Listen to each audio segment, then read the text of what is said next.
What is your favorite part about the museum and why? You know, it's really hard to narrow it down to just one thing, but I would have to say the thing that probably is the most poignant to me is the organ, the trench organ. A lot of our guys were not ready to deal with what was going on in this war. They weren't prepared for the flamethrowers or the fact that an airplane could drop a bomb on them. They've never seen that before. The machine guns, there were so many things that were new to these guys.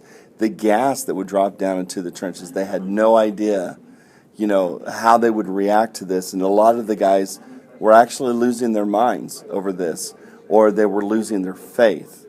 And in that, they were going AWOL. And so it was a big deal that they better get a rein on this. And so they decided to do services out in the trenches for the guys so that they could bring faith back into this war. And so when I found the trench organ, I was thrilled because they're few and far between. Most of them were left behind and deteriorated in no man's land.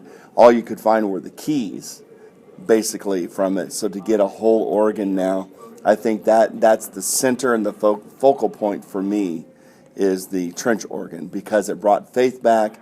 It helped the guys to deal and to cope with what they were going through in this war. And can you tell us a little about everything in the museum? About everything? Yeah. Well, we could be here for 3 or 4 days if we do that. But when you come to the museum, you're going to get a good overview of all the different pieces. There's one booth that's just on trench warfare. There's one booth that's on how they publicized it. This had more publicity than any other event up to date with the cameras and the movie cameras. You're going to learn about the different roles of the guys that were maybe a runner in the war. Most people don't even know that the runners typically didn't make it. 98% of the runners died. You're going to learn about that. You're going to learn about there were women in this war. They were totally forgotten about. We've got a piece on that. We talk about the gas masks and how they saved lives. The point of the gas, though, was to kill people. And then you're going to find out how the gas is used today to actually save lives. So there's so many different variables to the museum. We certainly couldn't touch on them all today, but yeah, you're going to come here and you're going to get a good overview of the war. Thank you. Thank you. Good morning, Parsons Middle School. I'm Landon Rowland. And I'm Isabella Ramsey. And today we're going to be talking about the Viking news. On Saturday, November 9th, there's a chess meet at Chanute at 9 a.m.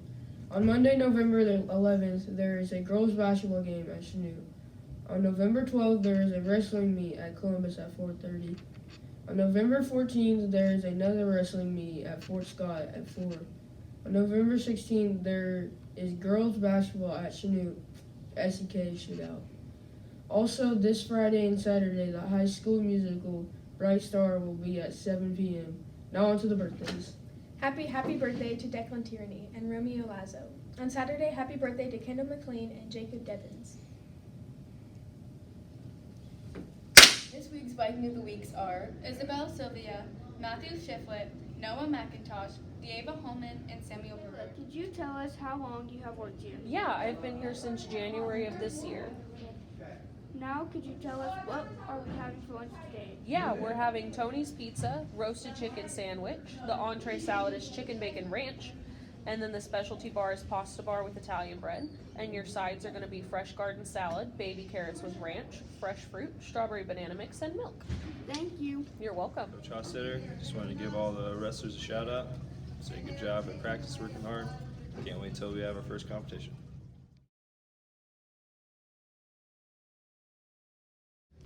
Okay, what's your favorite food? My favorite food is breakfast burritos. Why? Because I like breakfast. Chicken noodle soup? And why? Because the egg noodles. Okay, Elijah, what's your favorite food? Pizza. Why? Because it's delicious and it has cheese, crust, and Pixie does. Yeah. Welcome to Teacher Tea with Bertha and Agnes. The teacher of last week's tea was Mrs. Dickens, and the winner is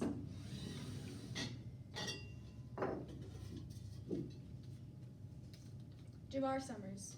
Go down to the office to get your 20 Viking bucks. Now on to this week's. Clue number 1 for this week's tea is this teacher has lived in Spain. Clue number 2, they attended college at the University of Madrid. Clue number 3 is their first grandchild was born last February and is named after this teacher. Thanks for watching this week's episode of Teacher Tea, and come back next week. Welcome to Teacher Tea. Kendall. I messed up. Nope. Welcome to Teacher Tea. Welcome to Teacher Tea with Bertha and Agnes. The teacher of last week's tea is Mrs. Dickens, and the winner is... Oh, stop. You still look so irritated. Okay, Mikey, what's your favorite food? I don't know. Why do you not know?